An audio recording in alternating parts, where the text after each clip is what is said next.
Board exam की तैयारी करने वाले प्यारे प्यारे विद्यार्थियों, क्या हाल है आप लोगों का।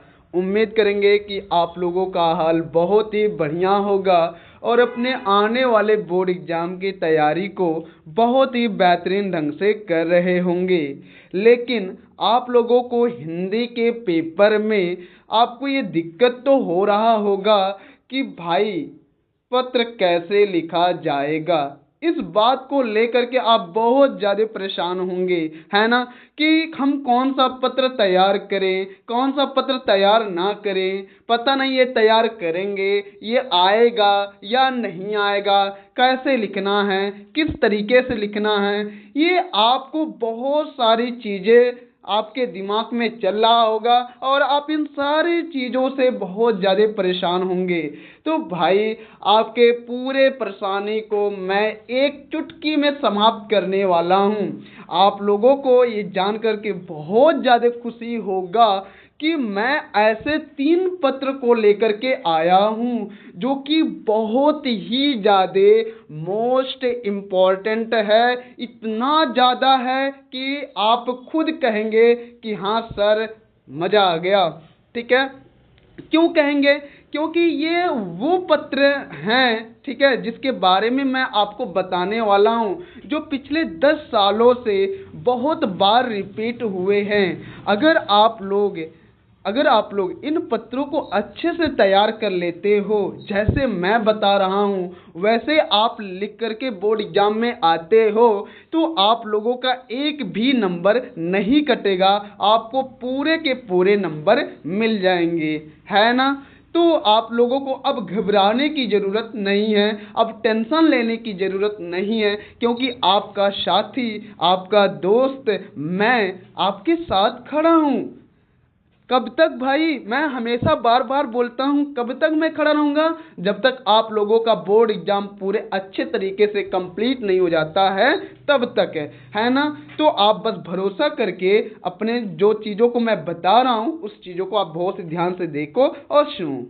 जैसा कि आप लोग जानते हो कि जो पत्र होता है वो 2 प्रकार का होता है। कितनी प्रकार का? 2 प्रकार का। पहला होता है भाई औपचारिक। क्या होता है भाई? औपचारिक। दूसरा अनौपचारिक। ठीक है, ये 2 प्रकार के पत्र होते हैं, ये आप लोग जानते भी होंगे। अगर नहीं भी जानते होंगे तो कोई बात नहीं, मैं आपको बता दे रहा हूँ। औपचारिक का मतलब ये होता है कि ऑफिशियल जितने भी कार्य होते हैं उनमें पत्र अगर आपको लिखना है तो उसे आप बोलते हैं औपचारिक। जैसे आप मान लो विद्यालय हो गया, कोई अधिकारी हो गया, या किसी ऑफिस में अगर आपको पत्र लिख करके देना है तो वो क्या होता है? औपचारिक में आता है। ये बात आपको समझ में आया कि नहीं? ठीक है, चलिए अब बात करेंगे अनौपचारिक का। ठीक है, तो भाई जैसे आपके दोस्त हो गए, रिश्तेदार हो गए, भाई हो गए, माता पिता हो गए, चाचा चाची हो गए, मतलब रिश्तेदारों से संबंधित जो आपके रिश्तेदार हैं, जो आपके करीबी हैं, उन्हें आप पत्र लिखोगे तो वह जो पत्र लिखोगे वह अनौपचारिक कहलाएगा। समझ में आया ना? बिल्कुल। तो ये 2 प्रकार के पत्र होते हैं जो आपके बोर्ड एग्जाम में पूछे ही पूछे जाते हैं, है ना। चाहे वो औपचारिक पूछ ले, चाहे वो अनौपचारिक पूछ ले, आपको 2 पत्र लिखने को आएगा अथवा करके आपको लिखना होगा एक ही, है ना। चलिए, तो मैं उन 3 महत्वपूर्ण जो सबसे ज़्यादा मतलब बार पूछा गया है उनके बारे में मैं बताऊंगा, बस नहीं, लिखना कैसे है, किस तरीके से, ये सारी चीज़ें मैं आपको सिखलाऊंगा भी। और मैंने इन पत्रों को इतना बेहतर ढंग से लिखा है कि अगर आप लोग ऐसा लिखते हो तो भाई आपको पूरे के पूरे नंबर मिल जाएंगे। इस बात का पूरा गारंटी है, दावा है ना। तो चलिए बिना देरी किए हुए हम उन पत्रों की बात करते हैं जो हमारे बोर्ड एग्जाम के लिए बहुत ही ज़्यादा मोस्ट इम्पॉर्टेंट है, पावरफुल है ना। अगर आप लोगों को कहीं भी किसी भी प्रकार का कोई दिक्कत हो तो आप लोग कमेंट में ज़रूर बताइएगा। और हाँ, आपको लिखने और टेंशन लेने की ज़रूरत नहीं है।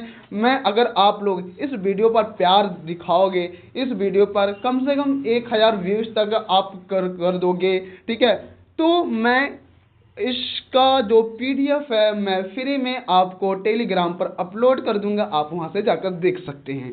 चलिए ठीक है। चलिए, सबसे पहला जो आता है, जो मोस्ट इम्पॉर्टेंट में है, वो गंदगी और बीमारी की रोकथाम के लिए है। ठीक है, कि मतलब जो गंदगियां, बीमारी, मतलब गंदगियों से जो गंदगियां हैं और उन गंदगियों से जो बीमारियां होती हैं हमारे कस्बों में, हमारे गांव में, हमारे शहरों में, जो भी हैं जहां हम रहते हैं, समझ में आया कि नहीं आया?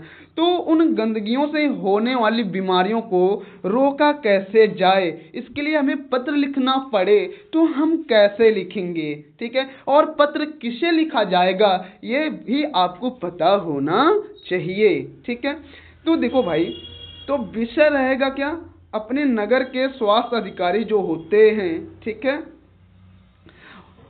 या नगर निगम आयुक्त जो होते हैं, ठीक है, उन्हें आप क्या करोगे? पत्र लिखोगे। किस तरीके से लिखोगे वो मैं आपको आगे बताऊंगा। अभी मैं आपको वो चीज बता रहा हूं जो आपके बोर्ड एग्जाम के लिए सबसे ज्यादा मोस्ट इंपॉर्टेंट, पावरफुल है ना? चलिए, दूसरा आपका है फीस माफी या आर्थिक सहायता के लिए। ठीक है, जैसे आप विद्यालय में पढ़ रहे हो और आपकी अचानक आर्थिक स्थिति खराब हो जाती है, ठीक है ना, आप असमर्थ हो जाते हो पढ़ने के लिए, तो वहाँ फीस माफी के लिए अपने प्रधानाचार्य के पत्र लिखना होता है। तो उस पत्र को आप कैसे लिखोगे ये मैं आपको बताने वाला हूँ। ये साथ में बहुत ही ज्यादा मोस्ट इम्पॉर्टेंट, पावरफुल पत्र है ना? फिर अगला जो हमारा मोस्ट इम्पॉर्टेंट है, जैसे बिजली संकट की समस्या के लिए। ठीक है, जैसे इस समय बिजली मान लीजिए ज़्यादा कट रहा है, आप लोग की बोर्ड एग्जाम की तैयारी भी चल रहा होगा, और बिजली ना होने के कारण से आप लोगों को कितना अधिक समस्या उठाना पड़ रहा होगा। ठीक है, इस समस्या को हटाने के लिए तो आप क्या करोगे? बिजली विभाग में पत्र लिखोगे। कौन सा पत्र? शिकायती पत्र। तो उस पत्र को आप कैसे लिखोगे, किस तरीके से लिखोगे, मैं आपको सब कुछ बताऊंगा। बस इन्हीं 3 पत्रों को आप लोगों को तैयार करना है, इससे ज्यादा आपको किसी भी पत्र को तैयार करने की जरूरत नहीं है ना? बस आप लोग ध्यान से इन सारे पत्रों को आप लोग अच्छे से देखो, सुनो। किस तरीके से लिखना वो तरीका तो मैं आपको बताऊंगा ही, है ना? चलिए, सबसे पहले हम बात करेंगे कि गंदगी से जो बीमारी होती है उसको रोकथाम के लिए हम अपने अधिकारी को कैसे पत्र लिखेंगे, किस तरीके से लिखेंगे, उसकी बात करेंगे। सबसे पहले आप लिखेंगे सेवा में। सबसे पहला आपका चीज है सेवा में। नगर स्वास्थ्य अधिकारी, नगर निगम और अपने जिले का नाम लिखेंगे। देखिए, पत्र लिखते समय कुछ बातों का ध्यान रखना बहुत जरूरी होता है। ठीक है, वो बात उन मतलब किन किन बातों का ध्यान रखना बहुत जरूरी होता है, वो सारी चीजें मैं आपको बताऊंगा। आपको घबराने की जरूरत नहीं है। ठीक है, अपने जिले का नाम लिख दीजिएगा बेझिझक, कोई दिक्कत नहीं है। फिर उत्तर प्रदेश लिख दीजिएगा। दिनांक में आप कोई सा भी एक दिनांक दे सकते हैं। मैंने यहाँ 10 मार्च 2026 लिखा है। आपकी जो भी मर्जी होगी आप वहाँ दिनांक दे सकते हैं, लेकिन मैं यही आपको कहूँगा कि आप जिस वर्ष में हो उसी वर्ष से संबंधित कोई आप दिनांक दे सकते हो। अगर नहीं देना चाहते हो तो यही आप लिख सकते हो, कोई दिक्कत नहीं है। इसी तरीके से लिखना, जिस तरीके से मैं लिखा हूँ, जिस तरीके से मैं बता रहा हूँ वैसे ही आपको लिखना है। ठीक है, चलिए अब बात करते हैं विषय। विषय मतलब आप किस मुद्दे पर, विषय का मतलब क्या होता है, आपका क्या मुद्दा है। ठीक है, उसको आप स्पष्ट कर दो कि भाई आप इस मुद्दे पर आप यहाँ बात करोगे। तो मोहल्ले की गंदगी की सफाई एवं संक्रामक रोगों की रोकथाम हेतु, ठीक है, इसके लिए आप क्या करो? पत्र लिख रहे हो। विषय का मतलब ये होता है कि आप किस चीज के लिए पत्र लिख रहे हो। तो विषय जो लिखते हो ना, वो उससे स्पष्ट हो जाता है, क्लियर हो जाता है कि आप इस चीज पर आप पत्र लिख रहे हो अपने अधिकारी के लिए। चलिए, इस तरीके से आपको पूरा कंप्लीट यहां तक लिख देना है। अब आगे चलते हैं।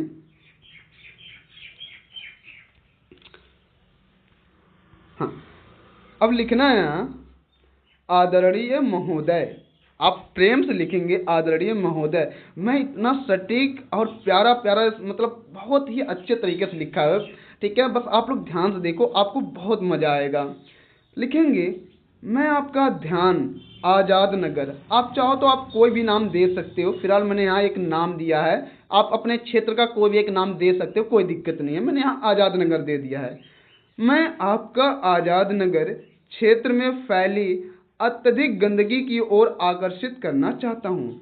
आप लिखेंगे कि जो भी अब महोदय से मतलब आप जो भी कहना चाह रहे हो, आप लिखोगे कि मैं आपका ध्यान आज़ाद नगर क्षेत्र में जो गंदगी फैली है ना, मैं उस गंदगी की ओर आपका ध्यान आकर्षित करना चाहता हूँ। इस तरीके से आप लिखोगे। फिर आगे लिखोगे कि पिछले कई दिनों से यहाँ कोई सफाई कर्मचारी नहीं आया है, जिसके कारण स्थिति अत्यंत गंभीर हो गई है। ठीक है, जैसे आप वहाँ नंबरिंग करके कुछ भाई जो समस्या ज़्यादा उत्पन्न हो रहा है, उस समस्या को आप नंबरिंग करके लिख दोगे ना, तो बहुत ही ज़्यादा खूबसूरत और यूनिक बन जाता है। जो बोर्ड एग्जामिनर को जो होते हैं ना, उनको नंबर देने पर विवश हो जाते हैं। जैसे सड़कों पर कूड़े के ढेर लग गए हैं और नालियां पूरी तरह अवरुद्ध हैं। सड़ते हुए कूड़े की दुर्गंध से स्थानीय निवासियों का जीना दूभर हो गया है ना। दो प्रॉब्लम। तीसरा प्रॉब्लम लिखेंगे कि रुके हुए पानी के कारण मच्छरों का प्रकोप बढ़ गया है, जिससे क्षेत्र में डेंगू और मलेरिया फैलने का भारी खतरा पैदा हो गया है। इस तरीके से आप अपनी समस्या को लिखोगे ना, तो कह रहा ना भाई कि एक नंबर भी नहीं कटेगा। आप भाई ज़्यादा टेंशन ना लो, बहुत सारी चीज़ें हैं जो लोग अच्छे से लिखते नहीं है ना, उन्हीं का नंबर कटता है। लेकिन मैं जो तरीका बता रहा हूँ, उससे एक भी नंबर आपका नहीं कटेगा, बल्कि आपको पूरे के पूरे नंबर ही मिलेंगे, क्योंकि ऐसा तरीका आपको कहीं देखने को नहीं मिलेगा। फिर कहेंगे, अतः आपसे विनम्र निवेदन है कि जन स्वास्थ्य को प्राथमिकता देते हुए, जन स्वास्थ्य का मतलब लोगों को स्वास्थ्य को देखते हुए, ठीक है, हमारे मोहल्ले के जितने भी लोग हैं, हे अधिकारी महोदय, मैं आपसे विनम्र अनुरोध कर रहा हूं कि हमारे मोहल्ले के जितने भी लोग हैं, उन लोगों का स्वास्थ्य को देखते हुए अविलंब मतलब बिना देरी किए हुए सफाई करवाने की कृपा करें। ठीक है, हम सभी निवासी आपके अत्यंत आभारी रहेंगे। शायद धन्यवाद। भवदीय क ख ग समस्त निवासी आज़ाद नगर। क्या कहा गया, ध्यान से सुनिएगा। आपको पत्र में अपना नाम गुप्त रखना होता है, मतलब आपको अपना नाम और रोल नंबर बिल्कुल नहीं लिखना होता है। आप कोई भी काल्पनिक नाम दे सकते हो। काल्पनिक नाम मतलब देखिए, नाम में मतलब देखिए, यहाँ जो लास्ट में आपको यहाँ नाम लिखने की बात है ना, तो यहाँ आप कोई भी नाम नहीं लिखेंगे। क्या कहा गया या XYZ आप कुछ भी लिख सकते हैं। तो इस तरीके से गंदगी पर आप पत्र कैसे लिखोगे, वो तरीका मैं आप लोगों को बताया हूँ। ठीक है भाई, अगर ध्यान सुनिएगा, अगर आपको उन दो और भी पत्रों को लिखना कैसे है, किस तरीके से लिखना है, तो आपका बस मैं एक छोटा सा टारगेट रखता हूँ। अगर आप इस वीडियो को ज़्यादा से ज़्यादा शेयर करेंगे, आगे पहुँचाएंगे, ठीक है, और इस वीडियो पर 1000 व्यूज आ जाते हैं, तो मैं उन वीडियो को भी आपके सामने एकदम अच्छे से पूरे गहराई के साथ पूरे मतलब इस तरीके से कि आपको पूरे नंबर मिल जाएं। भाई आपको 3 पत्रों को तैयार करना बहुत ज़्यादा ज़रूरी है ना। तो वो तरीका मैं आपको बताऊंगा, और कमेंट में ज़रूर बताइएगा कि आपको वीडियो कैसा लगा, कितना मज़ा आया और आपकी तैयारी कैसे चल रहा है, ये सारी चीज़ बताइएगा। मैं या मेरा बोर्ड परिवार आपके साथ हमेशा खड़ा है और खड़ा रहेगा, है ना। चलिए, आज के लिए इतना ही। धन्यवाद। अगर आपको उन 2 और टॉपिकों का पत्र चाहिए, तो आप मेरा छोटा सा अपने भाई के लिए प्यार सहयोग जरूर दिखाइएगा। धन्यवाद।